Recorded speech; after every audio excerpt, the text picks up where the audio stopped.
What is going on, everybody, and welcome to another weekly update. And in this video, we're going to give you a state of the market and stock picks for the upcoming week of June 12th, 2022.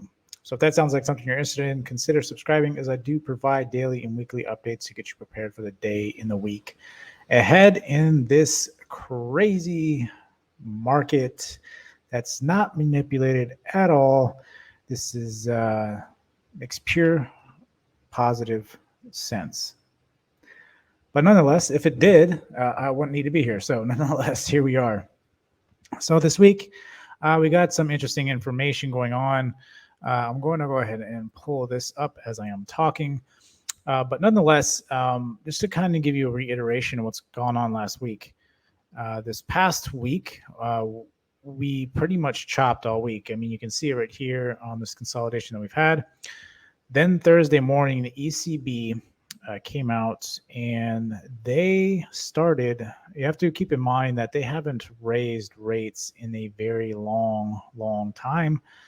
In that they came in on Thursday stating that they're going to start rolling off asset purchasing, and they're going to do their first rate hike in July and will continue to do rate hikes to the end of the year, and possibly projecting 135 point basis move by end of year. Now, again, coming from the Bank of Europe that hasn't done hardly anything while the rest of the world has been raising rates like crazy. They are starting to raise rates. That was essentially the warning shot we got on Thursday. Then on Friday, what happened is the core CPI came out. Now, normally, core CPI does not matter, but considering the current market sentiment, it matters. We were looking for at least the 8.3 on core coming into today, and possibly lower. If we got any lower, that could have showed that we had already touched peak inflation at 8.5. But then we came in at 8.6, essentially meaning that we have not hit peak inflation. We are in the beginning of summer. Typically around this time, gas prices go even higher than what they normally do during any normal cycle. So what does that mean? Are we going to see a 9 to 10% inflation increase over the summer months? Is what the concern is now. Is the 50-point basis move that the Fed is taking, is it enough? Is the question coming into this week's FOMC meeting. And that is the biggest event during this week. Yes, there's tons of other data coming out this week, but the only thing that matters is Wednesday at 2 p.m., the FOM meeting statement, and then Powell at 2:30. And then you have to also remember that this week is option expiration week on Friday. So it's not saying exactly on Friday you're going to see a roll and things start to be dropped off. Options expire, so people roll into new options. Now, this can essentially kind of happen anytime during the week, but those options will expire on Friday. We're going to get a bloody Friday like we did today, or are we going to get that roll off before even Friday starts? So those are things you have to keep in mind. Earnings, again, I'm not worried about any upcoming earnings this week. Primary focus is going to be on indexes and tech this week because those things are going to move the most given what's going on with the market. And then you had also on Friday at the close, Tesla announced that they are trying to get an approval for a 3-to-1 stock split.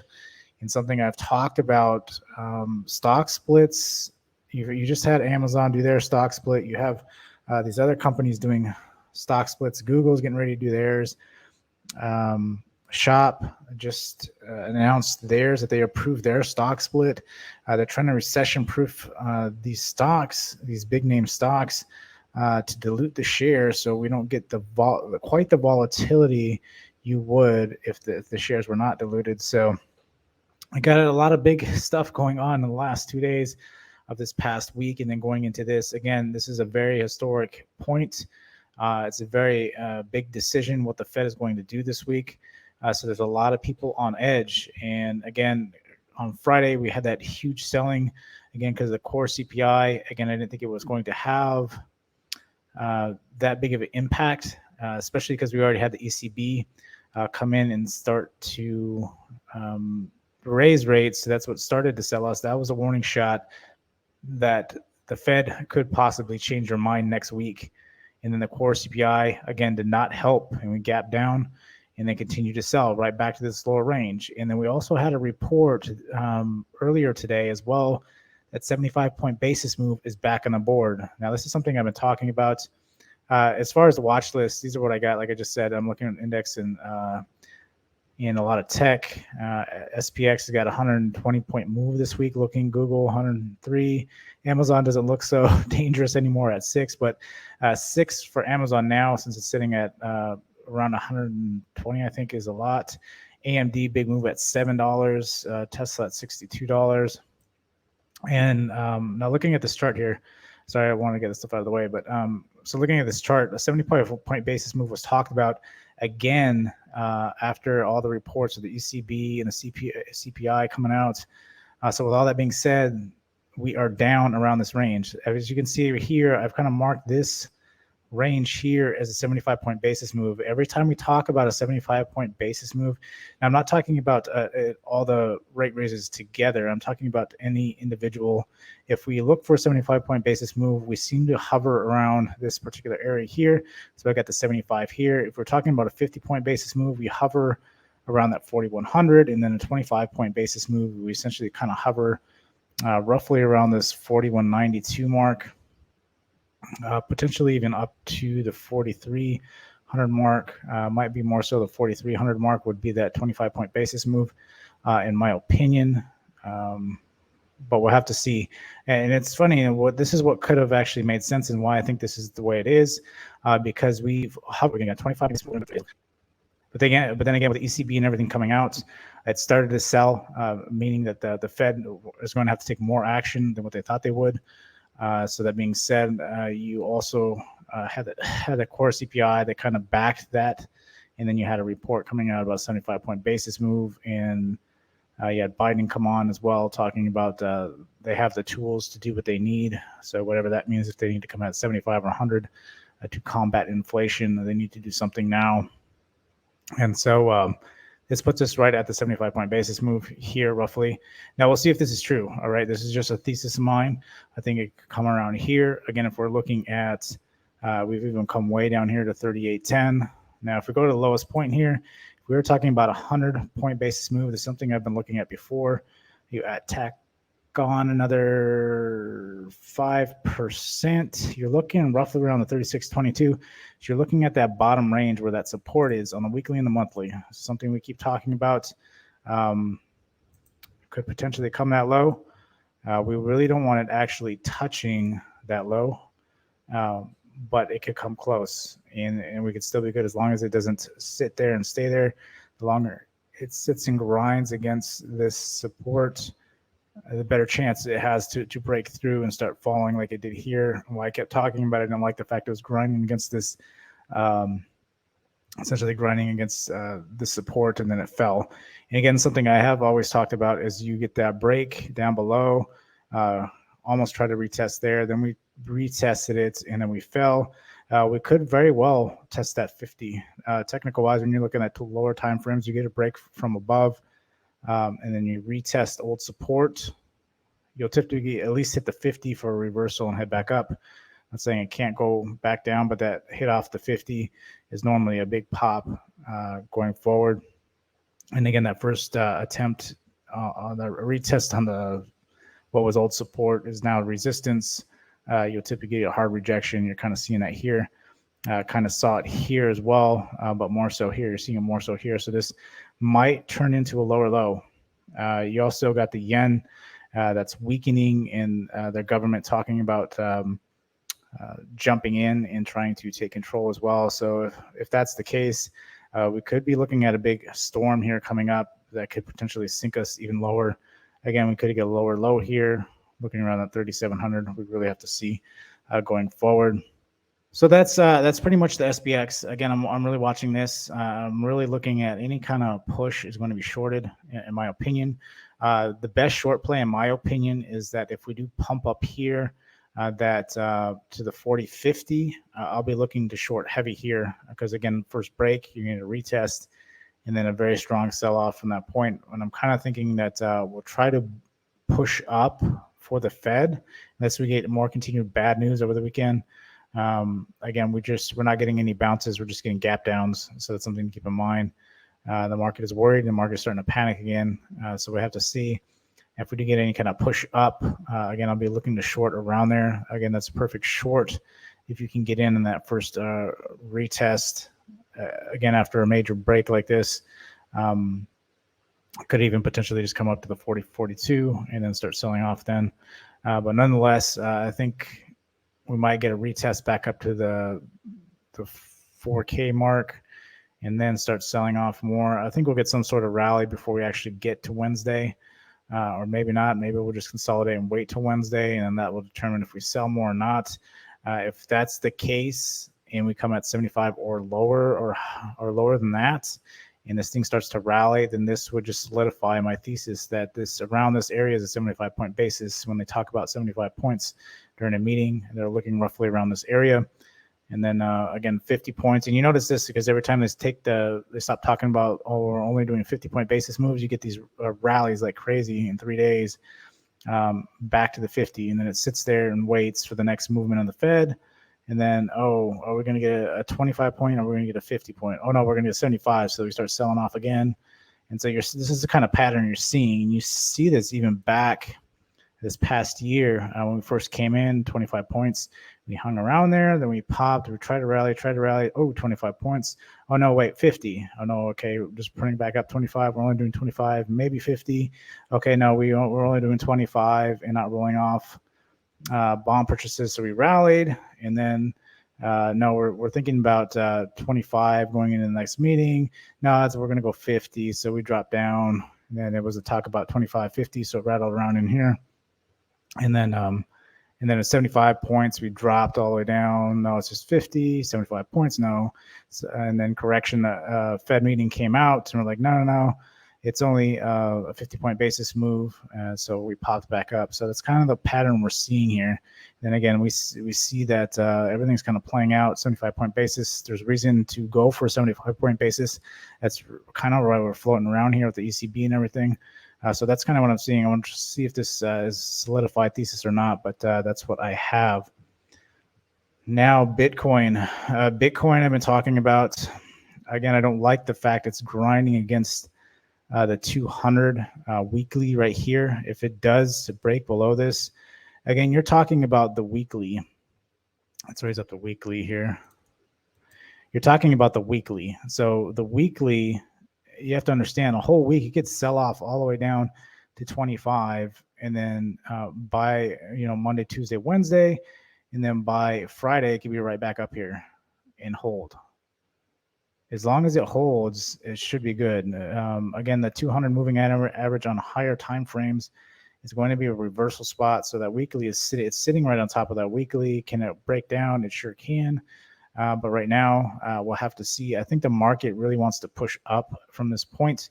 But we're going to have to see how hawkish the Fed are next week. And if they are going to be able to grasp inflation, and if we haven't reached peak inflation, is it going to go to 9 or 10? Again, crypto could be a big hedge on inflation. Maybe that's why it hasn't sold. And something I've always talked about is really interesting with that. And then you look at something like gold, and gold hasn't been making as big of moves, right? People were talking about gold being 500. Gold hardly hasn't done anything. People really don't know where to put their money if it's not in, primarily right now, it's in real estate because it has the most value currently right now. Gold is kind of just floating there and not really doing a lot. I remember just a year ago, people were buying gold like crazy, saying it was going to be $500-$600 by the time of the end of last year, and it didn't. So because crypto has been a huge hedge against inflation, so we have to see if that theory continues to play out and where we go from there on that side of things. Now, this is something to keep in mind too. I didn't put this on the watch list, but I typically play, because right now you'll play a lot of downside. on any kind of downside plays, I always play puts. Now, this is something you keep in mind. If you're the kind of person that plays shares, you can play SQQQ for the downside. So the SQQ is ETF, right? And anytime essentially the market in general starts to sell off, so you're talking about the general index, if it starts to sell off, you're going to get, this thing is going to pump up, right? So it's the inverse of the market. So if you're the kind of person that just wants to buy shares, this is definitely something to look at. You definitely have to be really mindful and careful with this thing. It is an ETF, so it is leveraged. So you have to keep that in mind. But you really, you get better plays to the downside over this whole year. You've had way better plays. If you're kind of person who just invest in regular stocks, and you're finding it's just nonstop. If you're not to buying and accumulating, maybe add some SQQQ in there as well. But definitely be placing stops on these. I completely forgot about this again because I play puts, so I don't typically play shares at the downside. You can short the market, but it costs extra, and you got to find shares to short, and you got to have the essentially the equity to be able to do that. So being said, this could be a good option if you want to play to the downside. As again the market sells off, this will push up. So just keep that in mind. We could, again, I think we're going to get another leg. Could get another strong rip for this up to 62 coming into this week. So SQQ is a good one to put on your charts. Again, you got to get approval for this thing to be able to trade this thing because it is a leveraged ETF. So just be mindful of that, to do your research on this. But if you want to play to the upside, right, because you're getting bigger moves to the upside or bigger moves to the downside, and it would be to the upside on SQQQ. So just keep that in mind. If it's something you're interested in, definitely check it out. But I figured I'd bring it up because I know a lot of people just trade regular stocks and always play to the long side. But this could be a good ETF to add, considering the way the current market is, and trying to help people out in that fashion. So again, first one we're looking at is Tesla. Tesla had that 3-to-1 stock split, trying to get approval. It's trying to push up overnight. It actually really didn't sell that much today. It's good to see it. It's holding. I still feel like Tesla's going to hit 660 sometime by this week. But that stock split, I don't really know how much push it's going to have. Amazon even had the stock split afterwards, and it pushed a little bit and then kind of died. I don't think that a stock split is really going to be something everybody's super excited about. It just means that Tesla's trying to become more recession-proof ultimately, and that's what they do during a recession, is split the stock to help dilute the shares, so the stock volatility isn't so crazy. So it is twofold, because you have to remember now, so all those 100-point moves that you're getting may only turn into 50-point moves. You have to see how the stock reacts after the split. Amazon just had a huge split. It's not going to move like it once did. You have to keep that in mind. So stocks behave very differently after the diluted shares. So just, again, keep that on watch, and we'll see. But this week, it still needs approval. So we'll have to see, again, how we open up. But I definitely will watch this. I'm really watching that 660, and then some of these other supports we got here are at 622 is what I'm watching as well. If we really start selling, if we break that 660 mark, again, the lowest range here, that 627, if we break that, I think we're headed straight to 550. And you got support around that, roughly around that 500 mark as well. That's the 50 for that. I think the market in general, it's getting bad. And even still, I think next week will be bloody just because of the fact of the Fed. But once they announce what they're doing, I think the market is going to start pushing up. Again, you're going to get this whole chop, push and sell off, push and sell off all throughout this year. It's very frustrating. I totally get it. It's not just buy the dip and let it rip, but just trying to give us some key levels to really watch. I mean, I've captured quite a few of these Tesla 100 points here. It's the second cut 2 or 3 different times this year. I've already captured 100-point moves from Tesla, grabbing shares at the bottom and then writing these up 100 points and selling it, or putting stops essentially, and then getting tagged out because it makes these moves down. Yes, it may go up another 40 points or whatever, but you captured that move. That's the move you want to capture is 100 points. Not be greedy in this market and be lucky to get 100 points. At stock split, you might only get 50 points on this coming up. So I have to be mindful of that. But I'm keeping that in mind. Amazon's the other one I have here. Amazon has been doing some heavy selling yesterday and today. Again, key level I'm watching is the 103. This could really start selling into tomorrow. We are hovering here. So again, really want to see how we do come pre-market on Monday. Again, I would like a bit of a pop. A pop would really help puts, in my opinion, because I trade options. So it would kind of kill the premium down for some of these things, because premium's really going to be jacked up coming into next week with the Fed. They're trying to price in a lot because they're expecting it's going to be a big historic week. And so they're trying to price that in. So being priced in, you're going to be spinning an arm and a leg for a lot of these put options. So if we get any kind of push to the upside, would definitely help kill some of that put premium. So when you enter these, you can actually make money on these instead of these things having to move a ton and then not making anything on these contracts. So looking at Amazon to either side there, and we got Google. A huge sell day again coming in. I didn't really like this one because it sold heavy before we even started and barely retraced the 2269 and then tanked down to this level. Again, this one really starts to sell, and this one still has a lot of meat on the bone. I really wanted this to come back up after a break. It's 200 EMA here on the daily. You really want it to retest. If you can get a retest of this, that's like a perfect like put entry or flush to the downside retest, because it hits that. And again, first retest after a break, you're going to get a heavy flush at that point. So that's what I'm kind of looking for in Google. Again, if it continues to sell, very well could, just because of what's going on. Now you're starting to get panic and fear into the market, and when that starts happening, people are just going to start selling. It's going to start flushing. You're not going to get any bounces. We went through that just a couple of weeks ago, where it was just continuously flushing, and there were absolutely no bounces. So I'm looking kind of for that this week, kind of hoping there's a rally, because we are at that 75-point basis roughly. If we do get some kind of rally in the index, I think it will sell going into Wednesday. I'm thinking maybe Monday we can get some sort of rally, some sort of retest, and then coming Tuesday, Wednesday, we'll just start rolling off and start selling again in anticipation, and then go from that point. So I think we'll try to get a buffer Monday, Tuesday with some sort of a push, and then again it starts selling, and then we'll get the answer from Powell, and then from that direction it'll determine if we sell off more or we start pushing back up. Again, kind of looking for a higher low too, but we'll see how that works. Let's see how we end up on Monday morning. And then the last one I got here is AMD. AMD is interesting. The chips. This is actually at a very interesting spot here. It played out well. This and the SPX I played this morning.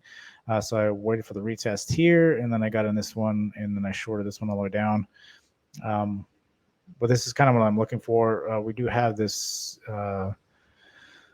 this trend line we're trying to break. So if we open below this, if we open at that roughly around that 94.40 cent mark, looking for a retest, possibly a push up to the 96.25. Again, this is the daily, so if we can get a retest up there, again, it's something I'm looking at all the charts kind of look the same.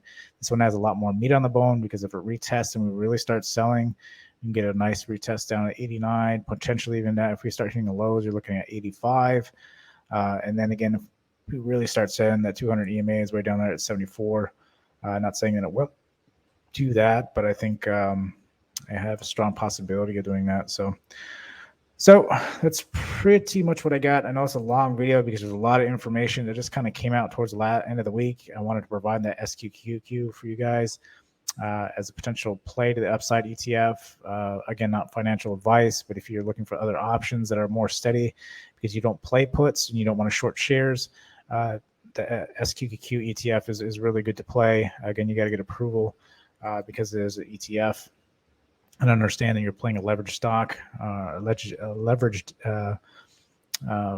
ETF, so you have to be very careful with that. But ultimately, understand that if you just want to play the upside, it's nice to have. If you want to look at the chart going up as opposed to down, the SQQ does help, especially when you could potentially get a really bloody market coming in.